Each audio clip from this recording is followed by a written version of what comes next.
بسم الله الرحمن الرحيم، والصلاة والسلام على أشرف المرسلين سيدنا محمد النبي الهادي الأمين.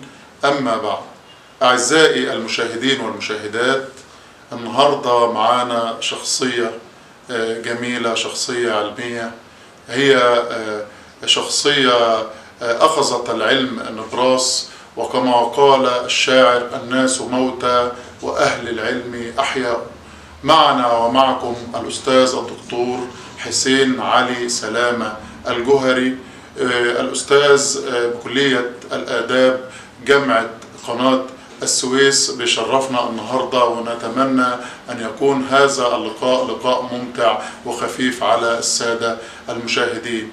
أهلا بك يا دكتور حسين معنا في هذه الحلقة اللي بنتمنى إن شاء الله أنها تكون حلقة جميلة. وأول ما هنبدأ نعرف السادة المشاهدين من هو الأستاذ الدكتور حسين علي سلامة الجوهري. بداية الأول بنقول لكل أهل بلدي كل سنة وهم طيبين، كل لحظة وهم بخير وألف سعادة. أنا الدكتور حسين علي سلامة الجوهري، الأستاذ بكلية الآداب جامعة قناة السويس بالإسماعيلية.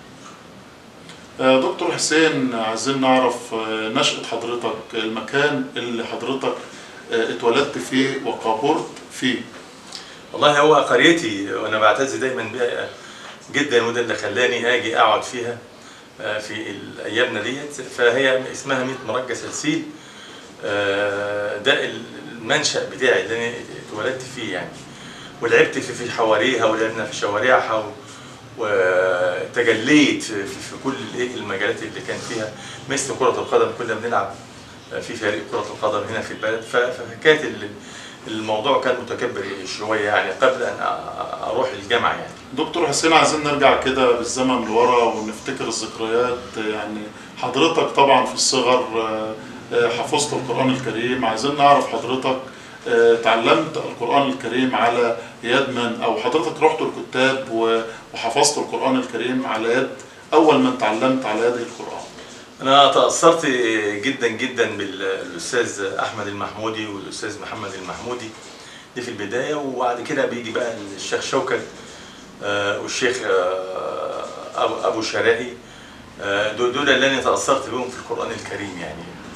حفظت على أيديهم بعض الآيات، لكن ما كنتش ما استمرتش قوي فيه، لكنني حفظت على قدر ما حفظت يعني. طيب، يعني عايزين نفتكر كده حضرتك أول سورة حفظتها من القرآن الكريم. أعتقد سورة الإخلاص، قل هو الله أحد. تأثرت بيها جدا جدا، لأن هو أحد، الله الصمد، لم يلد ولم يولد ولم يكن له كفوا أحد. طيب حضرتك أول مدرسة ابتدائية التحقت بها دكتور حسين كانت مدرسة إيه؟ هي مدرسة ميت مرجى سلسيل الابتدائية طبعا، وكان لها معزة خاصة بيها، وأعتز بها حتى هذه اللحظة، حيث وجود باقة كبيرة جدا من الأساتذة الأفاضل برضه العلماء اللي كانوا بيدرسوا لنا فيها يعني. هل تتذكر بعض الأسماء منهم يا دكتور حسين؟ طبعا، ده ما أقدرش أنسى كل الأساتذة اللي درسوا لي في المدرسة الابتدائية. الأستاذ كمال الشال، والأستاذ مسعد الشال، والأستاذة سونيا راضي. دول تأثرت بهم الثلاثة دول بالذات يعني. يعني الأساتذة في الصغر دايما طبعا ما أقدرش بيعلمونا طبعا أكيد طبعا. ما أقدرش أنسى بقية الأساتذة الأجلاء اللي درسوا لنا، بس متسعني الذاكرة إنني أذكرهم يعني. عندما دخلت المدرسة الابتدائية يا دكتور حسين، يعني ما هي المادة اللي جذبت الدكتور حسين؟ يعني كانت أقرب مادة إلى قلب الدكتور حسين؟ هي كانت الجغرافيا، وكانت اللغة العربية. هي أولا اللغة العربية في الأول، ثم بعد كده بقى المواد الثقافية التانية زي الجغرافيا وزي التاريخ وما إلى ذلك يعني. عايزين نعرف من الدكتور حسين المدرسة الإعدادية، هل انتقلت إلى مدرسة إعدادية في أي بلد؟ وحضرتك أول ما دخلت المدرسة الإعدادية كانت ذكرياتك إيه في المدرسة الإعدادية؟ هي طبعا مدرسة الجمالية الإعدادية، وكان فيها برضو أساتذة أجلاء درسوا لنا، وكان في ناس من بره، لأن كان في حصلت الهجرة، فكان في بعض المدرسين من أبناء بورسعيد كانوا برضو بيدرسوا لنا في المدرسة دي. لكن أذكر بالذات واللي أنا تأثرت به خاصة في ماده الرياضه، واللي حببني في ماده الرياضه رحمه الله عليه الاستاذ علي البلتاجي. وبعض الاساتذه في اللغه العربيه الاستاذ محمد سليم برضه تاثرت بيه، والاستاذ وديع البلتاجي برضه درسوا لنا، والاستاذ في اساتذه كتار يعني لا اكيد طبعا افتكرهم كلهم يعني. ناس افاضل، كلهم ناس افاضل واجلاء، وانا اكن لهم بكل الخير وكل الاحترام. بمناسبه حضرتك تطرقت الى موضوع الهجره وهجره اهالي بورسعيد الى مدينه الجماليه ده صحيح اثناء الحرب 73. عايزين نعرف ما هو دور القريه ودور الاهالي في استقبال اهالي بورسعيد في اثناء الهجره، وايه الدور اللي الاهالي كانوا بيقوموا به مع طبعا شعبنا من شعب بورسعيد. لا كنا بنستقبلهم اخر استقبال وافضل استقبال، لدرجه ان احنا كنا بنكون يعني في اماكن لهم بنحجزها لهم يقعدوا فيها، وكنا بقى ايه نجمع الايه المال والمأكولات ونروح نديها لهم في الاماكن بتاعتهم. فزي من ضمن الحاجات الذكريات اللي انا ايه ما اقدرش انساها، لدرجه ان احنا قسمنا المدرسه الابتدائي قسمناها جزئين، جزء لهم وعملناها لهم بيوت صغيره كده على قد الاسر حسب كل اسره، والمكان الثاني بيبقى للايه؟ سمعت ايضا العمليه التعليميه. يا دكتور حسين سمعت ايضا ان في بعض الاهالي استقبلوا عائلات في منازلهم في الاماكن الفقيره. نعم دي ثالث نقطه بقى اللي هتطرق اليها، وهو فعلا في بعض البيوت عندنا من ضمنها احنا يعني تطرقنا برضه، خدنا بعض الاسره الصغيره عندنا في البيت كانت قاعده معانا، وبعض الاسر هنا كانت بتاخد بعض الاسر برضه ايه تعيش معاها شيء في هذه جميل الاماكن يعني. شيء جميل يا دكتور حسين التآخي، وان احنا ابناء شعب طبعا احنا ابناء شعب واحد، واحنا اشقاء بلد واحده يعني، احنا كلنا مصريين يا دكتور بالظبط. طيب بالنسبه للمرحله الثانويه حضرتك هل تتذكر لما حضرتك دخلت الصف الاول الثانوي كانت ايه المدرسه، وكانت ذكرياتك ايه مع دخولك للمدرسه الثانويه؟ هي المدرسه الثانويه انا فضلت المدرسه الثانويه ب100 سلسيل، وكان فيها برضه اساتذه اجلاء، وكان انا فاكر مدير المدرسه او وكيل المدرسه برضه لكن لهم بكل احترام وكل تقدير رحمه الله عليهم يعني. وافتكر الاستاذ علي الاستاذ علي ده كان من الرياض على ما اتذكر، مش فاكر كان مدرس ماده اللغه الفرنسيه، وده اللي تاثرت بيه لانه في سنه اولى كان يطلعني على السبوره واشرح الدرس لبقيه زمايلي، ودي اللي حببني في اللغه الفرنسيه يعني ادخل اللغه الفرنسيه. نقدر نقول من هنا بدا الدكتور حسين يتعلق باللغه الفرنسيه من سنه اولى ثانوي. نعم. بعد تخرجك من الثانويه العامه حضرتك اخترت ان تدخل كليه ايه يا دكتور حسين؟ ما هي الكليه اللي حضرتك دخلتها، وايه القسم اللي دخلته تحديدا علشان تكمل في المسار التعليمي؟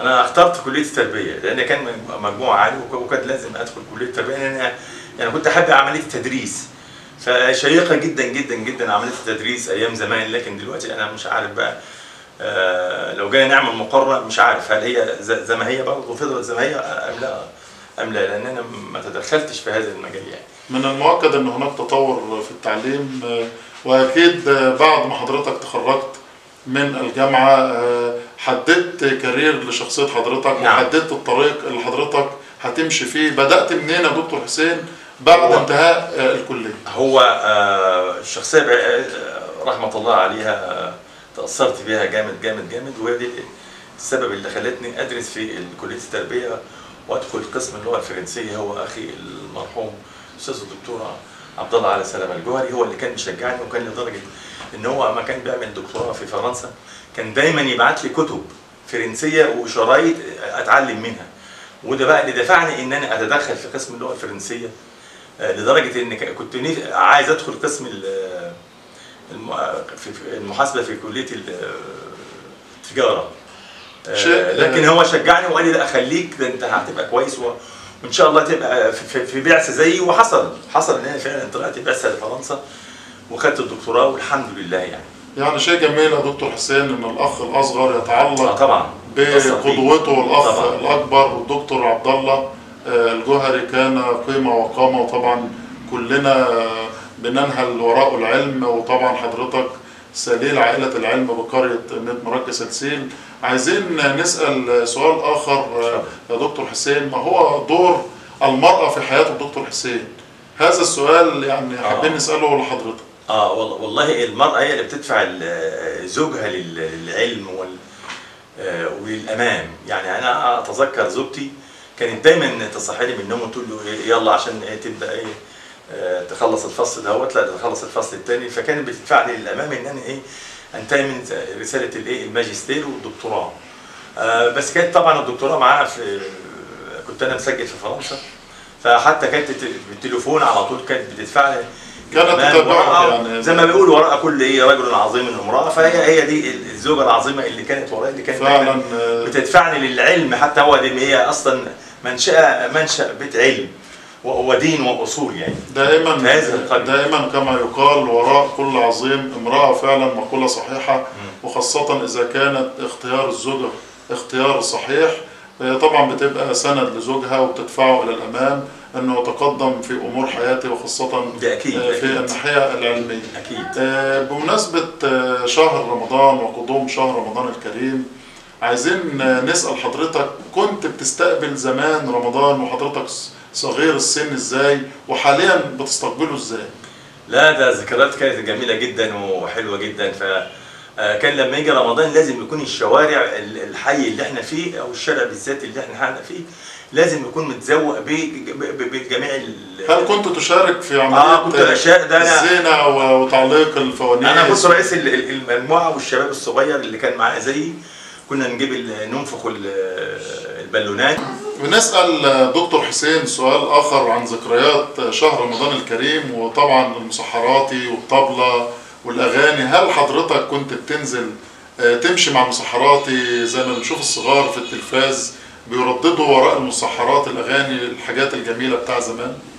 لا قبل الموضوع ده عايز أقول حاجة، إن كانت الناس أيام زمان أقول ده ساعة بقى اللي هو الفطار، كانت الناس بتتجمع مع بعض وتاكل مع بعض، ونحط الصواني في الشارع وكله يجي مع بعض، حتى الغريب بنقعدوا بناكل مع بعض، لان دي ايام كريمه ربنا يعود علينا جميعا يا رب بالخير والبركات. اما بالنسبه بقى للمسحرات، المسحرات اللي كان بقى مشهور في هذه القريه هو الشيخ سيد عطيه رحمه الله عليه.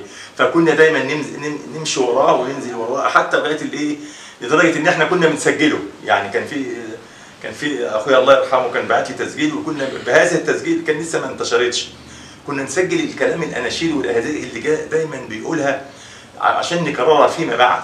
كنا نقعد لغايه قبل الفجر بلحظات كده قبل ما نتسحر، خلاص نسيبه بقى هو يقول له روحوا السحروا رحمه الله عليه. طبعا التراث المصري تراث جميل وذكريات جميله ما نقدرش نلاقيها في اي مكان لا غير في الحواري المصريه والاماكن الريفيه الجميله يا دكتور حسين. لا ذكريات كانت جميله جدا رائعه. يعني لما كنا نمشي في الشوارع بالليل او ابتداء من المغرب لغايه لا ده انت في حاجه احنا ننساها دلوقتي اللي هي صلاه التراويح. كنا نروح نصلي صلاه التراويح فين بقى؟ في المسجد الكبير، وكنا بنصلي كام ركعه؟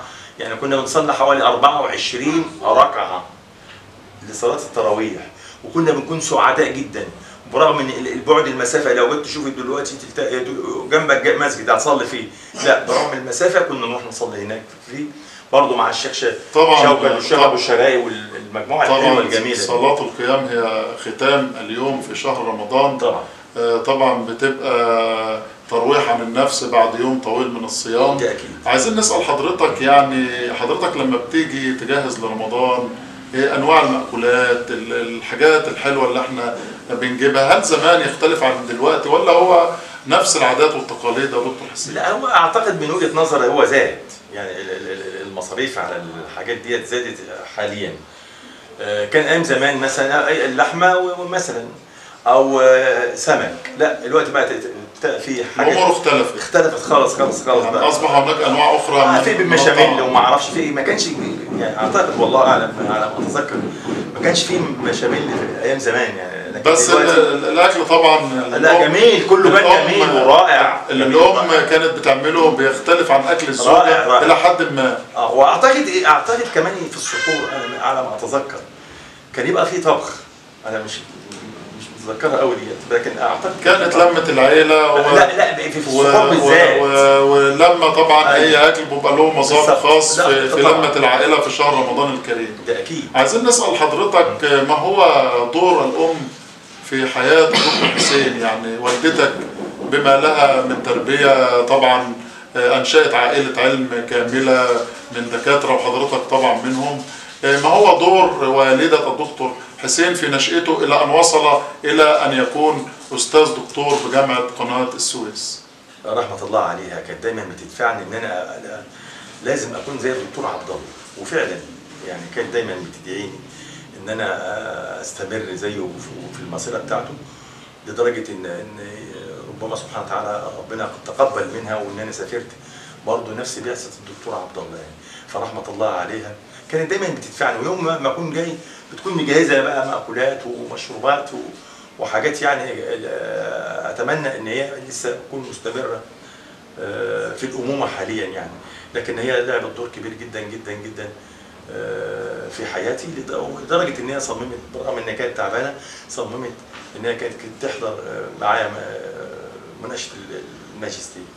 مناقشه رساله الماجستير والدكتوراه بتاعت حضرتك، عايزين نعرف ما هو عنوان رسالة الماجستير أو رسالة الدكتوراه، هل تتذكر؟ هو رسالة الماجستير على ما أتذكر كانت في الأدب الفرنسي لكاتب اسمه بنجامين كونستون، كان كتب رواية أدولف، وأنا بشبه أدولف برواية زينب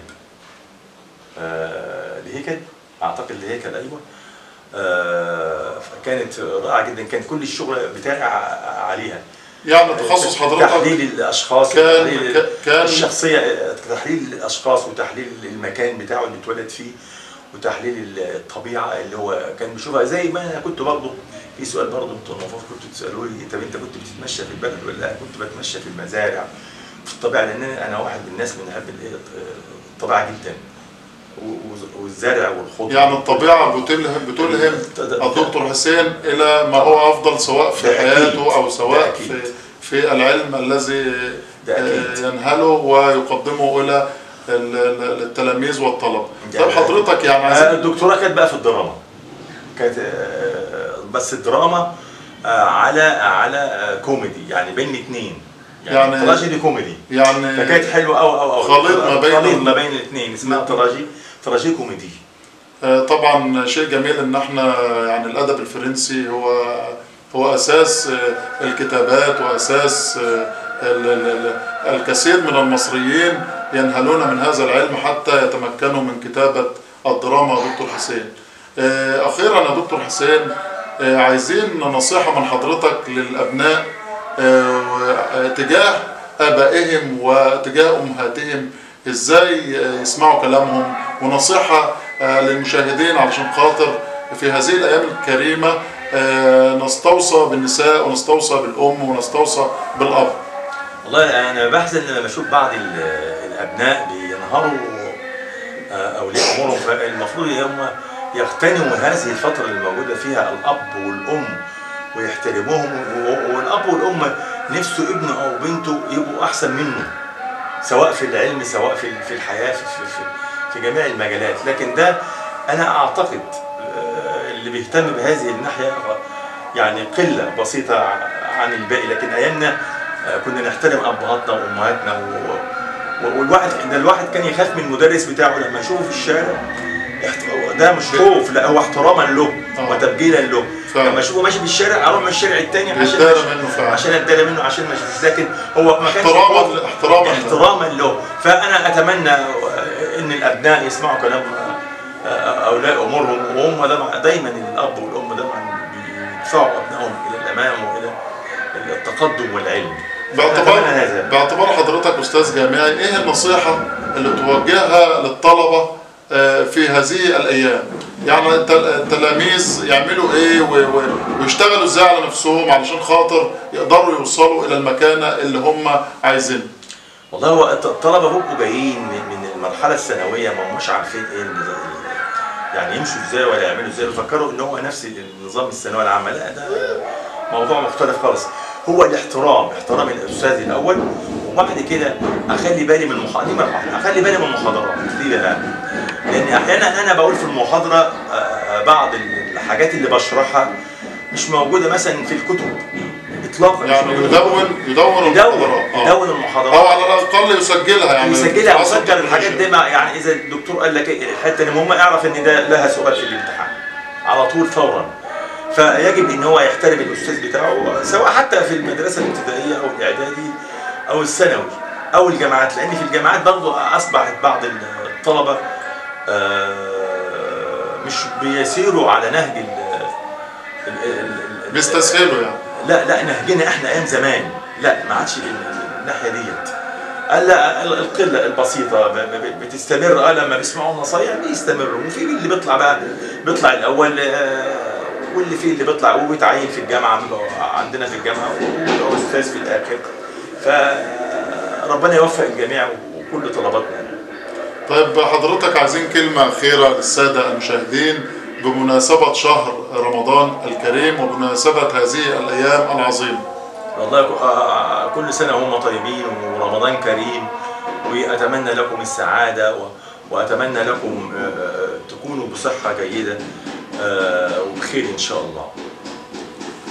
واخيرا كانت نهايه الحلقه، واحنا طبعا ما كناش عايزين الحلقه تنتهي لانها كانت حلقه جميله وممتعه مع قيمه وقامه علميه. الدكتور حسين علي سلامه الجوهري، استاذ الادب الفرنسي بكليه الاداب بالاسماعيليه جامعه قناه السويس، وفي قادم المواعيد باذن الله. والسلام عليكم ورحمه الله وبركاته.